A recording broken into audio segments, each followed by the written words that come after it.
Hello everyone, I'm Lavanya. Welcome back to our channel.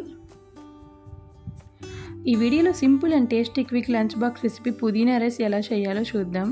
చాలా ఈజీగా చేసుకోవచ్చు, టేస్ట్ చాలా బాగుంటుంది. మిక్సీ జార్లో ఒక కట్ట పుదీనా ఆకుల్ని బాగా వాష్ చేసుకుని వేసుకోవాలి.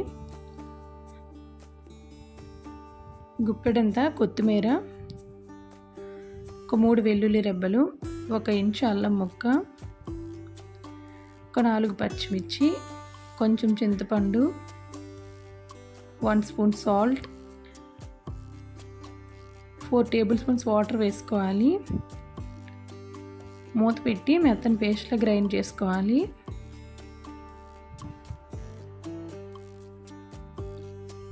ఈ విధంగా గ్రైండ్ చేసుకోవాలి. రైస్ని పొడి పొడిగా ఉడికించి రెడీ చేసుకోవాలి. స్టవ్ పైన కడాయి పెట్టుకొని ఆయిల్ వేసుకోవాలి. ఆయిల్ హీట్ అయ్యాక బిర్యానీ ఆకు, జీరా, దాల్చిన చెక్క, ఒక 2 లవంగాలు, 1 యాలక్కాయ, మిరియాలు వేసుకొని ఫ్రై చేసుకోవాలి. ఒక 2 ఎండుమిర్చి, ఒక 10 వరకు జీడిపప్పులు, ఒక 10 to 15 వేరుశనగ గుళ్ళను వేసుకొని ఫ్రై చేసుకోవాలి.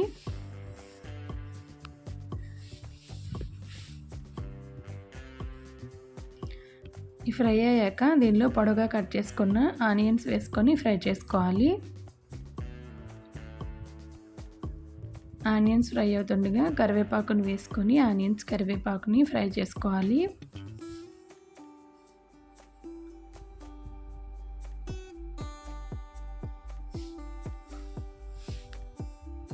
ఆనియన్స్ కలర్ చేంజ్ అయ్యి లైట్ గోల్డెన్ బ్రౌన్ కలర్ వచ్చాక రెడీ చేసుకున్న పుదీనా పేస్ట్ని వేసుకోవాలి. ఈ పుదీనా పేస్ట్ని కలుపుకుంటూ పచ్చివాసన పోయేంత వరకు ఫ్రై చేసుకోవాలి.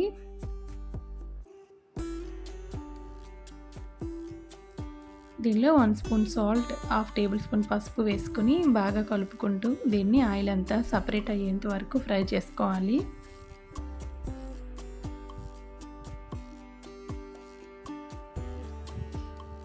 ఈ విధంగా ఫ్రై అయ్యాక 1 స్పూన్ గరం మసాలా వేసుకోవాలి.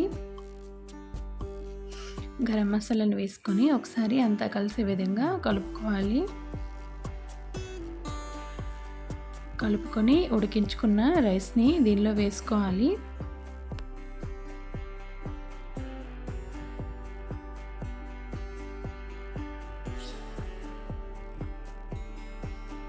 అంతా కలిసే విధంగా బాగా మిక్స్ చేసుకోవాలి.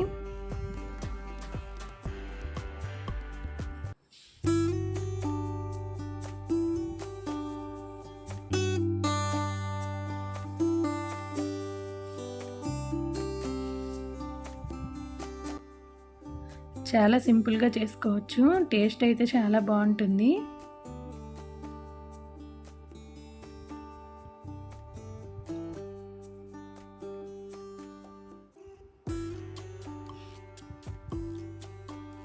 ఫైనల్గా దీనిలో కొన్ని పుదీనా ఆకులు, 1/2 చెక్క నిమ్మరసం వేసుకోవాలి. నిమ్మరసం వేసుకోవటం వల్ల టేస్ట్ అయితే చాలా బాగుంటుంది.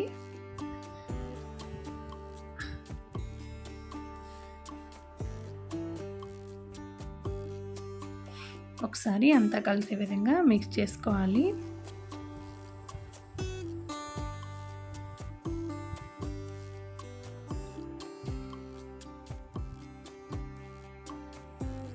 సింపుల్ అండ్ టేస్టీ పుదీనా రైస్ రెడీ అయింది. రైతాతో లంచ్ బాక్స్లో పెడితే పిల్లలైతే దీన్ని ఇష్టంగా తింటారు. మీరు కూడా ట్రై చేసి చూడండి, చాలా ఈజీగా చేసుకోవచ్చు. ఫస్ట్ టైం మీరు మా ఛానల్ చూస్తున్నట్టయితే సబ్స్క్రైబ్ చేసుకోండి, నచ్చితే లైక్ చేయండి. Thank you for watching.